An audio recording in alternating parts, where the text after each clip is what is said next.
I mean, she can just barge in here whenever she wants to. I mean, what if we're messing around and she just walks in on us? Well, first of all, I didn't know you were into all that. You are silly. I'm serious. You need to set some boundaries, babe.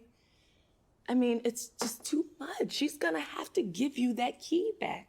Babe, that's cause unnecessary drama. Okay, House of Payne fans. Now that was part of the clip of Miranda just barging into the loft to get an emergency fund from a wine bottle that she hid a long time ago. Apparently in a specific brand of alcohol that she knows Calvin doesn't like, so he would never check it. But wow. I mean, I had a good talk with another fan yesterday about this, and he made a point of saying, well, you know what? It's crazy how people are mad at Laura over this whole thing when in reality Miranda's the one who's doing wrong. However, I give Miranda some grace because she's just doing what she's allowed to do. There's been no one to set these. Let's just be honest. Calvin has never set those boundaries with her. And as a result, she just keeps on, being intrusive and barging in because she can.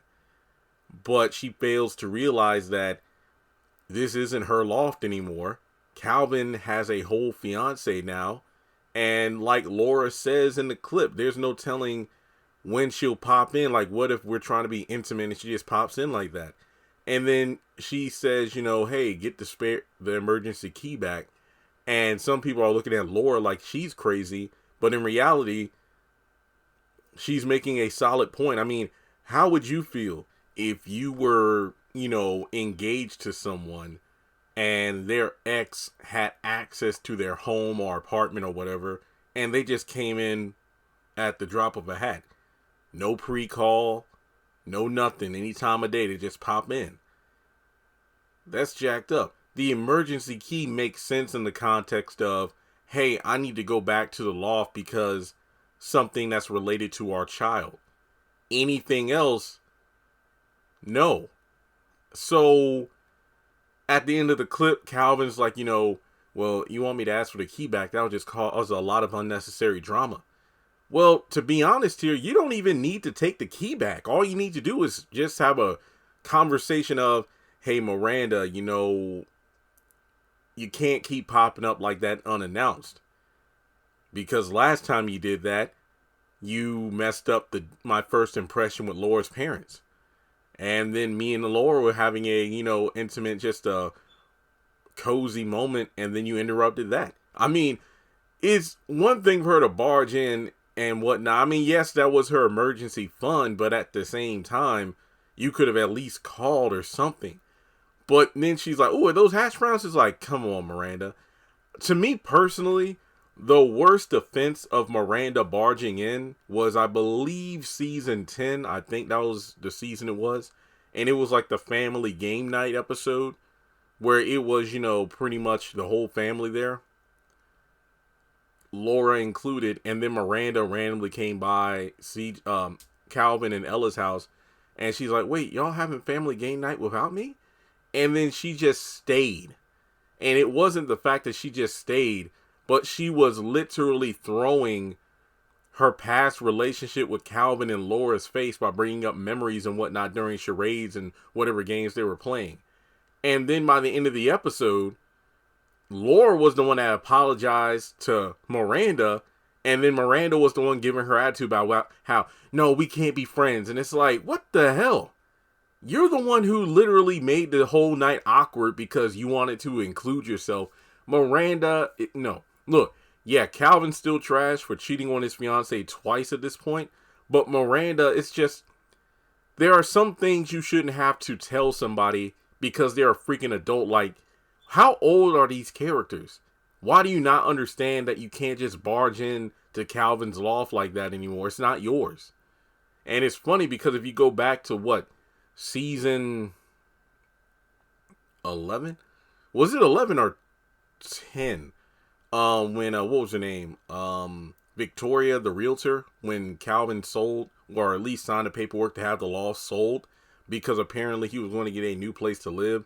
once he and Laura got married. That's never happened.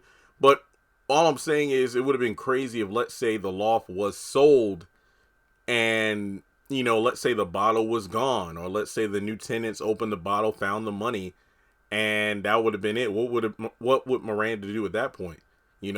So it's just one of those things where this episode, I just hope it isn't unnecessary drama, because Miranda might feel like the victim in this, when in reality, no, just don't do the stuff you've been doing. At least have the courtesy to, make a little phone call, or at least text, say, hey, Calvin, I'm in the area. There's something I need at the loft. Is it cool if I just run up there real quick? That's all it takes. I mean, that's just respect. This isn't your place where you live at anymore. Simple as that. That's like me, I was in the same apartment in Lynchburg with my roommate for 5 years. Can you imagine if I just randomly went up there now to say, hey, there was a package that was supposed to be delivered to my new address, but it didn't come. I'm here to get it. As opposed to going to the main office of the apartment complex. You see how ridiculous that shit is? That's literally what's going on here. So the final thing I wanted to talk about here was the fact that, the fan I was talking with, they were like, well, I just hope that this is yet another wake-up call for Laura, that this is what she's going to get. I mean, I can't say I agree with this. This could make Laura second guess her, relationship with Calvin, because she's constantly going to have to deal with this. Not really. It's just that Calvin needs to set boundaries. Simple as that. And for him to just sit there like, wait, why would I need to take the key back? It's as ridiculous as him going like, you're not a priority, Laura. And it's like, what? How could you not comprehend how jacked up that is? Even worse, the whole thing in regards to not having the decency to let Laura know, hey, I think I need to watch the kids tonight, or tell Miranda, hey, me and Laura already have plans. I'm not saying I dislike Laura. I don't love Laura, but I feel like she doesn't need to marry Calvin. There's just way too much going on. But let me know your thoughts in the comment section below, and I'll talk to you in the next one.